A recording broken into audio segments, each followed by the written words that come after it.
Olá, no oferecimento da Carene Lessa Confecções está no ar o nosso momento esportivo. Acabou a Superliga de Vôlei 2013 e 2014 para a equipe de Montes Claros. Para esse atleta que é o nosso convidado hoje, a liga continua. O time dele classificou em segundo lugar com 55 pontos e está disputando o playoff. Estou falando do Manius Abádio Ponta do SESI, jogou aqui em Montes Claros, foi campeão com o Rio de Janeiro, rodou o mundo jogando voleibol, um dos maiores ponteiros do mundo. Estou falando do Manius, que está no nosso estúdio ao convidado. Manius, seja bem-vindo ao nosso Momento Esportivo.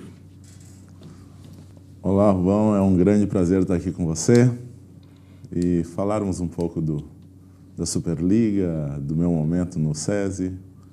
É um imenso prazer estar aqui. Rodou o mundo, né, mano? Vamos fazer uma retrospectiva da sua carreira. Você podia falar onde você começou jogando, quanto tempo? Você ficou 7 anos no exterior?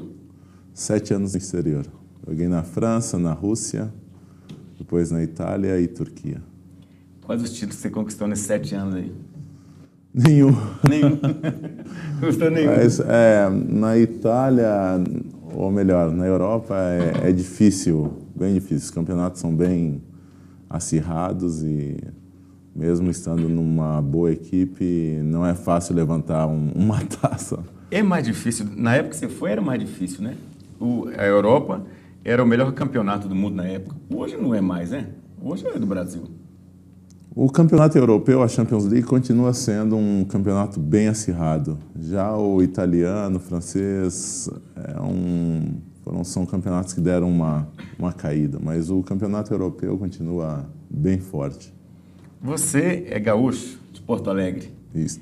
Como que você começou a sua carreira? Quando? E para depois, você já foi de seleção brasileira? Já rodou o mundo aí jogando? Como é que foi a sua carreira? Começou com quantos anos e onde? Comecei com 10 anos na Sojipa e comecei na escolinha de voleibol do clube e fui passando de categoria em categoria até chegar à Seleção Brasileira Infanto. De lá eu fui para o Minas e onde a minha carreira profissional decolou. Comecei no Minas, depois outros clubes no Brasil. Depois que você foi para o exterior, qual que foi mais difícil? Jogar no exterior quando você era bem mais novo, né? E era novato, chegando lá, qual foi o maior problema? Porque muitos jogadores têm dificuldade com o idioma.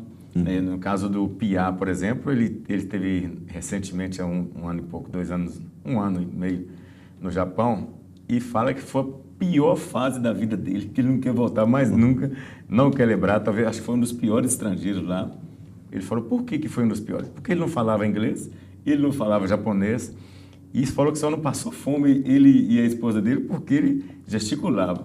Você chegou a passar por esses momentos também de dificuldade, não de dificuldade de comunicar, de idioma, quando você foi jogar no exterior? Bom, não. Eu tinha a insegurança de ir para um outro país com uma outra cultura. Mas depois que eu fui, eu vi que era só colocar o tênis e entrar na quadra para jogar. E fui me adaptando à cultura, à língua, procurei aprender o mais rápido possível. Você fala quantos idiomas hoje? Eu falo francês e italiano. Então, foi uma experiência muito boa que acho que para um jogador que tem o interesse de ter experiência na Europa, principalmente onde o voleibol acontece, tem muitas oportunidades para crescer tanto dentro do esporte quanto na própria vida. Hoje o voleibol do Brasil está passando por crise, né? Você, inclusive, nós vamos falar daqui a pouco, você esteve jogando o ano passado, hoje a temporada no Rio de Janeiro, e é um dos clubes que causou essa crise no voleibol nacional. Inflacionou salários e depois o Eike Batista retirou o patrocínio. Lá na Europa é mais fácil jogar, é mais valorizado, as empresas, os clubes cumprem com o que promete ou é a mesma coisa aqui no Brasil? Existem clubes que são extremamente profissionais, mas também existem clubes que não pagam o que prometem. Então, existe o problema também na Europa. Isso daí, tanto na Itália quanto na Grécia. Na França é um país que normalmente paga tudo certo, a Alemanha também, Bélgica. Mas existem alguns países que não cumprem com o contrato. Não aconteceu com você, não, né? Não. Eu tive a sorte de receber os meus contratos, não tive nenhum tipo de problema. Seleção brasileira. Principal, você chegou à seleção brasileira também. Cheguei à seleção brasileira. Disputou qual campeonato ou foi só amistoso? A minha primeira seleção brasileira foi em 95, com o José Roberto Guimarães. E eu disputei a Copa Centennial Cup nos Estados Unidos, que foi em Atlanta. Depois, em 97, eu tive com o Radamés Latari, disputei a Copa dos Campeões no Japão, nós fomos campeões. E em 98, a Liga Mundial com o Radamés Latari também.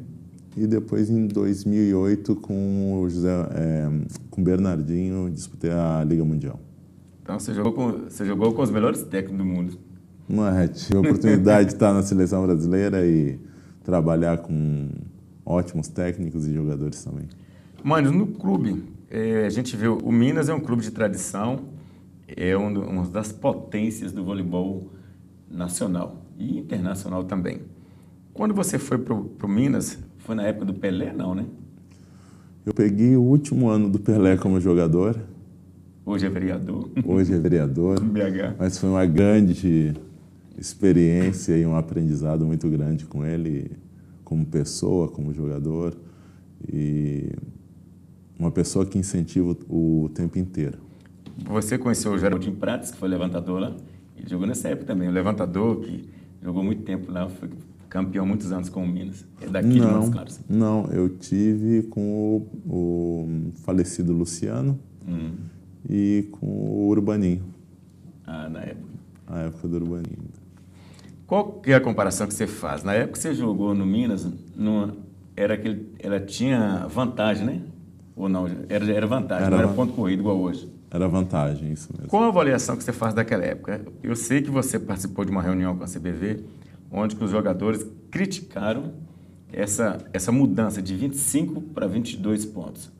Qual a avaliação que você faz daquela época que tinha vantagem, tinha televisão também, para hoje com essa redução de ponto corrido e redução de 25 para 21 pontos? A questão aí cai na exposição da equipe dentro da televisão. Ô, Manos, essa mudança, eu não sei se foi da CBV ou se foi da televisão, de alterar de 25 pontos para 21 pontos. Antigamente era com vantagem. Qual a avaliação que você faz? A televisão está olhando exclusivamente o financeiro e não está preocupando com o lado físico do atleta? Ficou mais veloz e ficou mais difícil ou ficou mais fácil?